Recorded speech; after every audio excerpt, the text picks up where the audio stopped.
إن الحمد لله الأكرم خلق الإنسان ما لم يعلم فسبحان الذي لا اهتنا إلا الله وحده لا شريك له ونشهد أن لا إله إلا الله وحده لا شريك له ونشهد أن سيدنا وحبيبنا ومولانا محمدا عبده ورسوله الذي أرسله بالحق بشيرا ونذيرا وداعيا إلى الله بإذنه وسراجا منيرا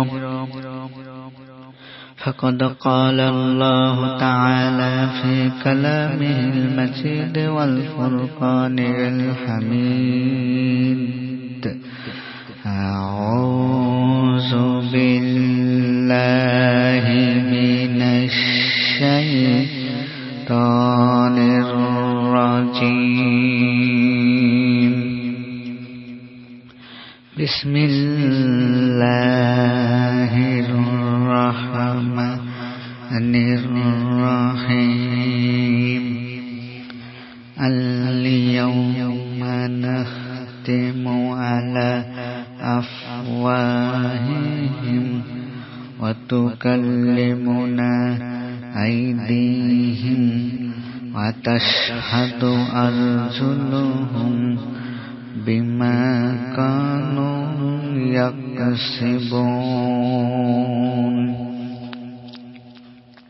آمنت بالله إن الله وملائكته يصلون على النبي يا أيها الذين آمنوا صلوا عليه وسلموا تسليما اللهم صل على محمد وعلى آل محمد كما صليت على إبراهيم وعلى آل إبراهيم إنك حميد مجيد اللهم بارك على محمد وعلى آل محمد كما صليت على إبراهيم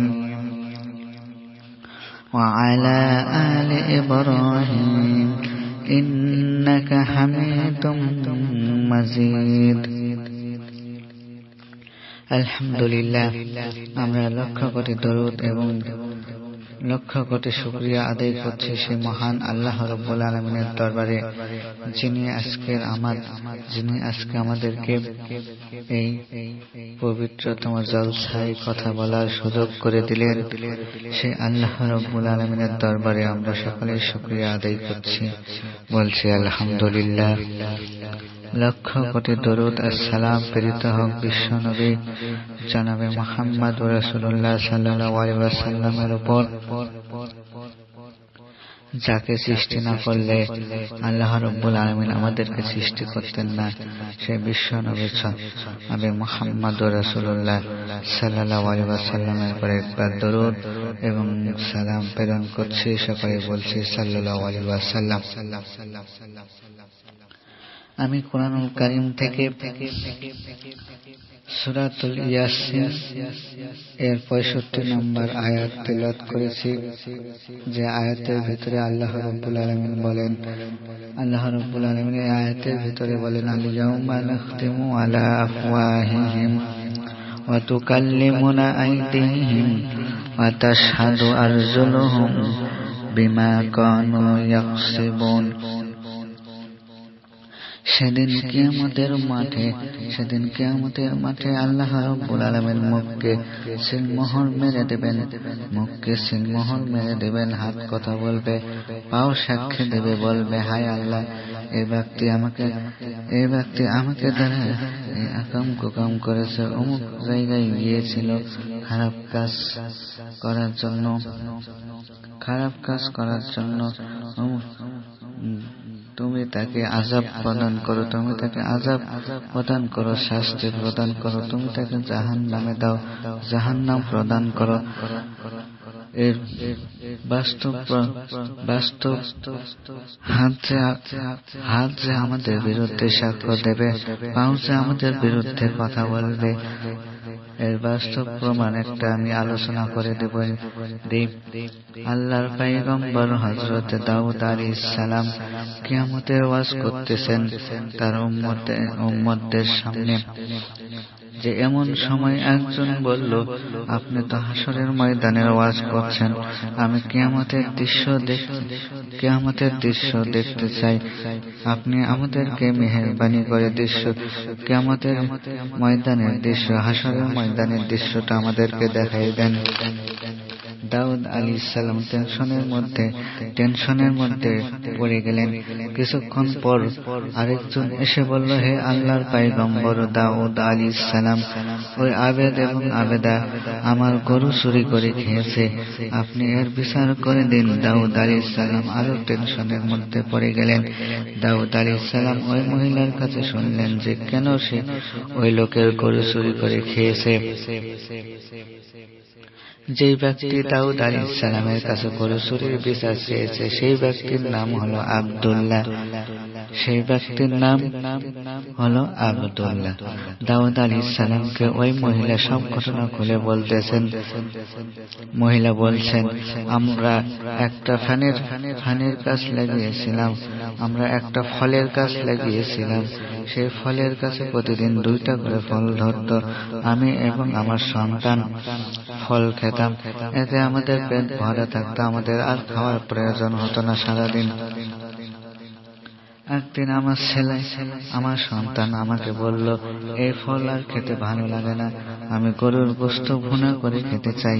তখন মা তাদের বলল, দেখো বাবা, আল্লাহ রাব্বুল আলামিন আমাদেরকে যা রিজিক দিচ্ছেন এতেই সন্তুষ্ট থাকো, নতুবা আল্লাহ রাব্বুল আলামিন আমাদেরকে যা কিছু দিচ্ছেন তাও হয়তো আর দেবেন না। তখন গাছে আর ফল হয় না, গাছে আর ফল দেয় না, গাছে ফল দেওয়া বন্ধ করে দিল।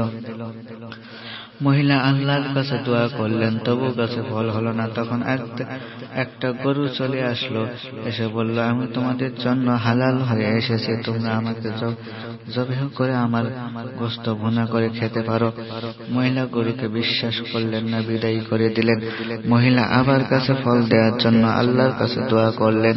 আবার গরু এসে হাজির হয়ে গেল, বলল, আমি তোমাদের জন্য হালাল হয়ে এসেছি, তোমরা আমার গোশত ভুনা করে খেতে পারো। আমি তোমাদের জন্য হালাল হয়ে এসেছি, আমাকে আপনারা জবাহ করে খেতে পারেন। মহিলা বিশ্বাস করলেন না, আবার গরুকে বিদায় করে দিলেন। গরু চলে গেল। তৃতীয় দিন আবার গরু এসে হাজির হলো। গরু এসে বলল, আমি তোমাদের জন্য হালাল হয়ে এসেছি, তোমরা আমাকে জবাহ করে আমার গোশত ভুনা করে খেতে পারো। এই বলে গরু শুয়ে পড়ল। মহিলা বলল, একটা গরু মানুষকে কত ধোঁকা দেবে, ধোঁকা তো দিতে পারে না, 1 দিন 2 দিন এর বেশি তো ধোঁকা দিতে পারে না। গরুকে মহিলা জবাহ করে গরুর গোশত ভুনা করে খেয়েছে, চামড়া রেখে দিয়েছে। দাউদ আলাইহিস সালাম ঘটনা শুনে আব্দুল্লাহকে বললেন, তুমি টাকা দিয়ে গরু বানাই তোমার ঘরের ভিতর সাজাই রাখো। আব্দুল্লাহ বলল, আমি ওই গরু চাই, ওই গরু ছাড়া আমি বাঁচব না। দাউদ আলাইহিস সালাম বললেন, তুমি স্বর্ণ দিয়ে, সোনা দিয়ে, রূপা দিয়ে গরু বানাই তোমার ঘরে সাজাই রাখো। আব্দুল্লাহ বলল, না, আমি ওই গরু চাই, ওই গরু ছাড়া আমি বাঁচব না। দাউদ আলাইহিস সালাম বললেন, আগামী ঈদের দিনে তোমার গরুর বিচার করা হবে, কিয়ামতের দৃশ্য দেখানো হবে। এখানে শুক্রবারের কথা কেন বলা হলো না? কারণ হলো, বনী ইসরায়েলের লোকেরা একটু বেয়াদব টাইপের লোক। একদল লোক মসজিদে আসবে, বলবে আমরা কিয়ামতের দৃশ্য এবং গরুর বিচার দেখেছি, অপর দল বলবে আমরা দেখি নাই, অতএব আমাদেরকে আবারও দেখানো হোক। এজন্য শুক্রবারের কথা, জুমার দিনের কথা না বলে ঈদের দিনের কথা বলা হয়েছে। ঈদের দিন সবাই হাজির হলো। ঈদগাহ মাঠে যখন সবাই হাজির হয়ে গেছে, দাউদ আলাইহিস সালাম বললেন, তোমরা কাগজ কলম রেডি করো, আমি যা বলি তোমরা তা কাগজে লিপিবদ্ধ করবে। দাউদ আলাইহিস সালাম আব্দুল্লাহকে কয়েকটি প্রশ্ন করলেন। তুমি কখনো গরিব ছিলে কিনা? তুমি কখনো কারো খাদেম ছিলে কিনা? তুমি কখনো তোমার মনিবের সাথে বিদেশে ব্যবসা করতে গিয়ে বাণিজ্য করতে গিয়েছিলে কিনা? তুমি কখনো কাউকে হত্যা করেছিলে কিনা, খুন করেছিলে কিনা? তুমি কখনো বিদেশে 15-20 দিন 20 বছর পালিয়েছিলে কিনা? এই 5টি প্রশ্ন দাউদ আলাইহিস সালাম আব্দুল্লাহকে করলেন। আব্দুল্লাহ বলল, আমি কখনো গরিব ছিলাম না। আব্দুল্লাহ প্রশ্নের জবাবে বলল, আমি কখনো গরিব ছিলাম না, আমি কখনো কারো খাদেম ছিলাম না। গরিব তো দূরের কথা, আমি তো গরিবই ছিলাম না, আবার আরেকজনের খাদেম থাকবো কেন? আমি কোনো মনিবের সাথে বিদেশেও যাইনি, আমি কাউকে হত্যাও করিনি, খুনও করিনি, আমি বিদেশে 15-20 বছর পালিয়েও থাকিনি। দাউদ আলাইহিস সালাম আব্দুল্লাহর হাতকে বললেন, হে আব্দুল্লাহর হাত, তুমি বলো আব্দুল্লাহর হাত মুখ যেটা বলল সেটা সত্য না কোনটা সত্য তুমি বলো। তখন আব্দুল্লাহর হাত বলল, আব্দুল্লাহ মুখ যা বলল সব মিথ্যা কথা, তাহা মিথ্যা কথা বলেছে। সত্য কথা হলো আব্দুল্লাহ একদিন গরিব ছিল। আব্দুল্লাহ আব্দুর রহমান নামের একজন ব্যক্তির খাদেম ছিল, চাকর ছিল, কর্মচারী ছিল। আব্দুল্লাহ তার মনিবের সাথে বিদেশে গিয়েছিল। বিদেশে গিয়ে তার মনিব আব্দুর রহমান নামের ওই মনিবকে একজনকে হত্যা করেছে, খুন করেছিল। সে আব্দুল্লাহ বিদেশে 15-20 বছর পালিয়েছিল। দেশে এসে বড় ব্যবসায়ী হয়ে গেছে, ধনাঢ্য ব্যক্তি হয়ে গেছে। দাউদ আলাইহিস সালাম তখন আব্দুল্লাহ পাকে বললেন, হে আব্দুল্লাহর পা, তুমি বলো আব্দুল্লাহর মুখ যা বলল সেটা সত্য না হাত যেটা বলল সেটা সত্য? পাও বলল আব্দুল্লাহর মুখ যেটা বলল সেটা তাহা মিথ্যা কথা, হাত যেটা বলল সেটা বাস্তব সত্য কথা। দাউদ আলাইহিস সালাম কিয়ামতের দৃশ্য দেখালেন, গরুর বিচারও করলেন। আব্দুর রহমানের ছেলে কে বললেন, তুমি তোমার পিতার খুনিকে পাও, তুমি যদি তোমার পিতার হত্যাকারীকে পাও তাহলে কি করবে? ছেলে বলল, আমি নিজ হাতে তাকে হত্যা করব। তখন আব্দুল্লাহকে দেখাইয়া বললেন, ওই যে আব্দুল্লাহ তোমার পিতাকে হত্যা করেছে, খুন করেছে। তখন আব্দুর রহমানের ছেলে আব্দুল্লাহকে হত্যা করলেন, খুন করলেন। কিয়ামতের দৃশ্য আলামত কিয়ামতের দাউদ আলাইহিস সালাম দেখায় দিলেন।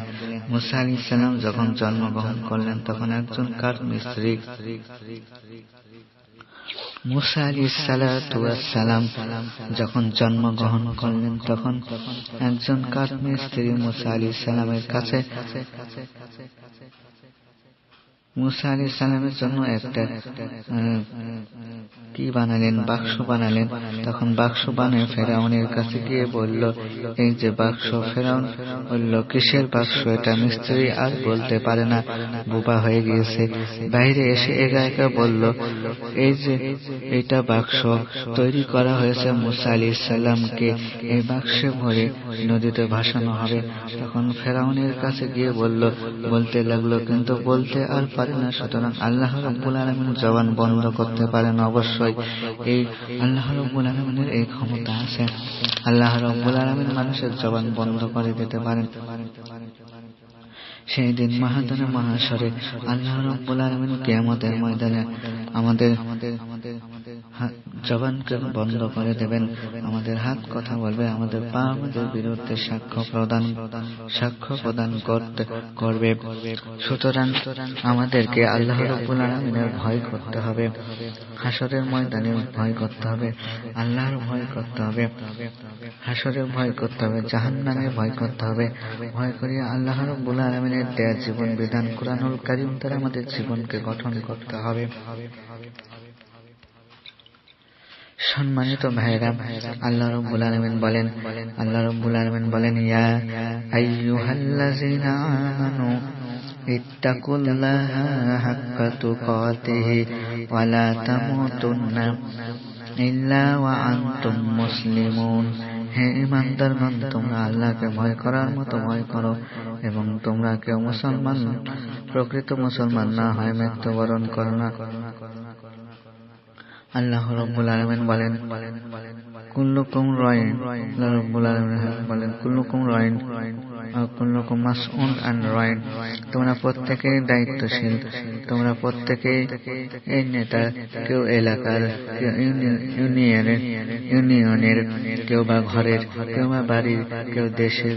তোমাদের দায়িত্ব সম্পর্কে আল্লাহর কাছে হিসাব নেওয়া হবে। সুতরাং আমাদেরকে আল্লাহ রাব্বুল আলামিনের ভয় আমাদের অন্তরে থাকা অত্যন্ত জরুরি। আল্লাহ রাব্বুল আলামিন আমাদেরকে আল্লাহকে ভয় করার তৌফিক